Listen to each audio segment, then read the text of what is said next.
नमस्कार आदाब दोस्तों, तो चलिए आज फिर हम आप लोगों के लिए लाए देश और दुनिया की तमाम ताजा बड़ी खबरें, ब्रेकिंग न्यूज हेडलाइंस, एक एक करके तमाम बड़ी खबरें आपके सामने रखेंगे। सबसे पहली और बड़ी खबर में आपको बताएंगे दोस्तों कि मध्य प्रदेश से बड़ी खबर आ रही है, जहां पर 70 किलो बीफ के साथ 2 लोगों को गिरफ्तार किया गया है। सबसे चौंकाने वाली बात कि जिन लोगों को 70 केजी गाय के गोश्त के साथ पकड़ा गया है, उनके नाम सुनकर आप लोग हैरान रह जाएंगे। आगे इसके बारे में थोड़ा विस्तार से जानकारी देंगे। साथ ही साथ महाराष्ट्र के अंदर बीजेपी एनडीए में बगावत बढ़ती जा रही है।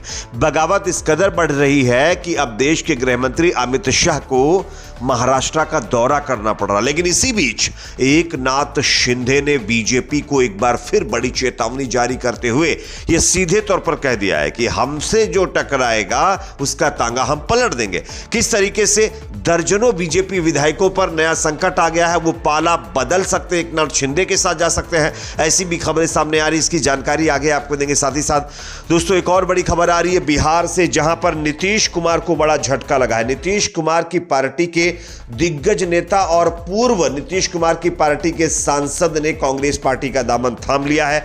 आगे इनके बारे में भी चर्चा करेंगे। साथ ही साथ बुलंदशहर उत्तर प्रदेश से बड़ी खबर आ रही है, जहां पर एक दलित दूल्हे ने जो है ऊंची आवाज में डीजे बजा दिया, जिसके चलते उसको घोड़ी से यानी कि जो घुड़ चढ़ी होती है वहां से उतार कर जलील किया गया है। किस तरीके से, आगे इसकी भी चर्चा करेंगे। साथ ही साथ खबर आ रही है सहारनपुर उत्तर प्रदेश से, जहां पर एक और मस्जिद को लेकर के विवाद खड़ा हो गया है, इसकी भी जानकारी आपको देंगे। साथ ही साथ खबर आ रही दोस्तों मध्य प्रदेश के इंदौर से, जहां पर पुलिस ने महाकुंभ में पाप धोने गए 2 शातिर बदमाशों को गिरफ्तार किया है। किस तरीके से, आगे इसकी भी जानकारी देंगे। साथ ही साथ खबर आ रही दोस्तों बीजेपी और मोदी सरकार में केंद्रीय मंत्री किरण रिजिजू ने एक बार फिर एक दरगाह के अंदर जाकर के जियारत की है, दुआ मांगी। किस तरीके से, इसकी भी जानकारी देंगे। उससे पहले छोटी सी रिक्वेस्ट, अगर वीडियो पसंद आए तो लाइक जरूर करें, चैनल पर नए हैं तो सब्सक्राइब करने के बाद बेल आइकन को प्रेस करना ना भूलें। बात करेंगे पहली और बड़ी खबर की। आप सब जानते हैं हमारे देश के अंदर गाय के नाम पर किस तरीके से राजनीति हो रही है, किस तरीके से लोगों के साथ खिलवाड़ किया जा रहा है, ये आप लोग देख रहे होंगे। लेकिन इसी बीच मध्य प्रदेश से एक बड़ी खबर आ रही है दोस्तों, जहां पर एक चौंकाने वाला मामला देखने को मिला है।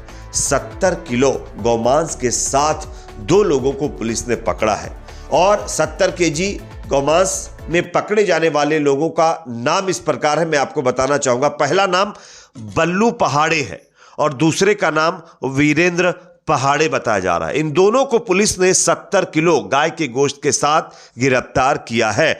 सबसे अफसोस की बात कि यहां पर कोई हिंदू संगठन का व्यक्ति अब तक नजर नहीं आया है। उनकी भावनाएं अभी तक इस मामले पे आहत नहीं होती नजर आ रही हैं। हाँ, अगर यहीं पर आरोपी किसी दूसरे धर्म से जुड़ा हुआ होता तो अब तक न जाने कितने लोग हंगामा कर चुके होते, ये लोगों की तरफ से कहा जा रहा है।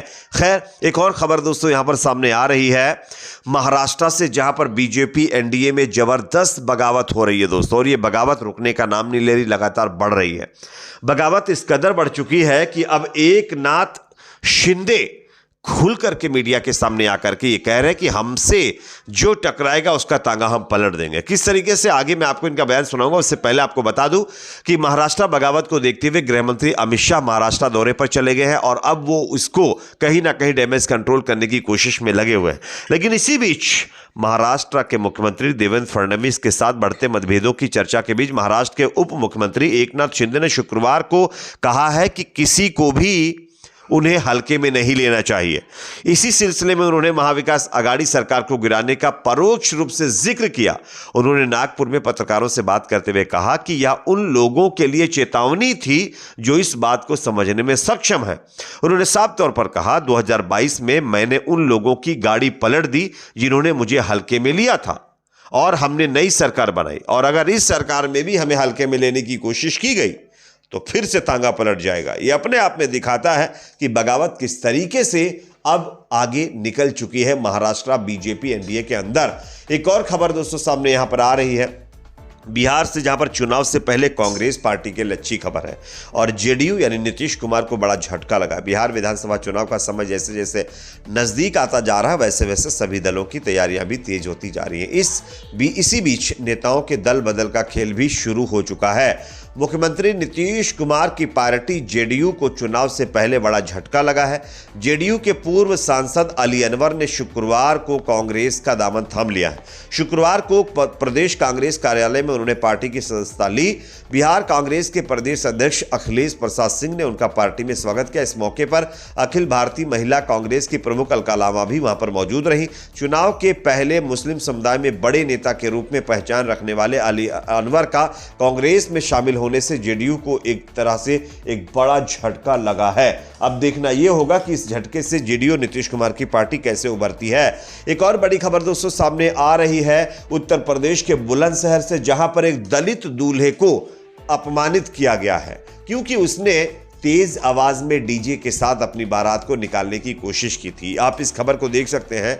भले ही इंसान चांद पर आशियाना बनाने का ख्वाब देख रहा हो, लेकिन इंसान की सोच जाति, बिरादरी और धर्म में अभी भी उलझी हुई है। दरअसल मामला बुलंदशहर का है, जहां ऊंची बिरादरी के ठेकेदारों ने ऊंची आवाज में डीजे बजाने और रास्ते को लेकर दूल्हे की घुड़ चढ़ी को रोक दिया। दलित बारातियों को लाठियों से पीटा गया। इस मारपीट में कई बाराती घायल बताए जा रहे हैं। हालांकि पीड़ित की तहरीर पर बुलंदशहर देहात पुलिस ने 29 ज्ञात और 6 से 7 अज्ञात आरोपियों के खिलाफ एफआईआर दर्ज कर 6 को गिरफ्तार कर लिया है। ये योगी जी का राम राज्य है, जहां पर आप देख सकते हैं दलित दूल्हे को तेज आवाज में डीजे बजाकर अपनी बारात नहीं निकालने दे रहे हैं ऊंची जाति के लोग। एक और बड़ी खबर दोस्तों यहां पर सामने आ रही है। सहारनपुर के अंदर एक और मस्जिद को लेकर के विवाद खड़ा हो गया है। यूपी के सहारनपुर कलेक्ट्रेट स्थित मस्जिद में बाहरी व्यक्तियों की नमाज पढ़ने पर रोक लगा दी गई है। दरअसल नमाज के चलते खासकर जुम्मे के दिन ज़्यादा भीड़ होने से अक्सर कलेक्ट्रेट का रास्ता बाधित हो जाता था। शुक्रवार को प्रशासन ने पुलिस तैनात कर बाहरी लोगों को वापस लौटाते हुए आगे से बाहरी लोगों के आने पर रोक लगा दी है। मस्जिद कमेटी ने भी सहयोग किया और बाहरी लोगों से दूसरी मस्जिद में नमाज अदा करने की अपील की। कहा आगे से बाहरी व्यक्तियों पर रोक की बाबत लिखकर भी लगाएंगे। तो कहीं ना कहीं आप देख सकते हैं किस तरीके से उत्तर प्रदेश के अंदर ये नई मस्जिद का विवाद सामने देखने को मिला है। खास यह है कि पिछले दिनों बजरंग दल द्वारा मस्जिद की शिकायत को लेकर जांच चल रही है। इससे भी प्रशासन अतिरिक्त एहतियात बरत रहा है। लेकिन सबसे बड़ा सवाल तो यह है कि एक इबादत गाह के अंदर बाहरी और लोकल लोगों का क्या मतलब है। इबादत गाह तो इबादत गाह होती है ना, कोई भी इबादत कर सकता है, लेकिन ऐसा यूपी के अंदर नहीं होता हुआ नजर आ रहा है। एक और बड़ी खबर दोस्तों सामने आ रही है मध्य प्रदेश के इंदौर से, जहां पर चोरी के कुछ शातिरों को पुलिस ने अरेस्ट किया। बताया जा रहा है कि इंदौर पुलिस ने महाकुंभ में पाप धोने गए चोरों को गिरफ्तार कर लिया है, जो इंदौर में 2 बड़ी चोरी को वारदात में शामिल थे। चोरी के बाद प्रयागराज गए दोनों साधु संतों के अखाड़ों में फरारी काट रहे थे। पुलिस ने इन्हें लौटते समय इंदौर रेलवे स्टेशन पर पकड़ लिया है। एक और बड़ी खबर दोस्तों आ रही है। मोदी सरकार में केंद्रीय मंत्री किरण रिजिजू अब कश्मीर के अंदर हजरत बल दरगाह में दुआ मांगने पहुंचे हैं और ये उनकी ये तस्वीर उन तमाम लोगों के मुंह पर जोरदार तमाचा है जो आज हमारे समाज में धर्म के नाम पर, दरगाहों के नाम पर, धार्मिक स्थलों के नाम पर उन्माद फैलाने की कोशिश में लगे हुए हैं। इस पर आप लोगों की राय कमेंट सेक्शन में रखिए। वीडियो पसंद आए तो लाइक करिए, शेयर करिए, चैनल पर नए तो सब्सक्राइब जरूर करिए।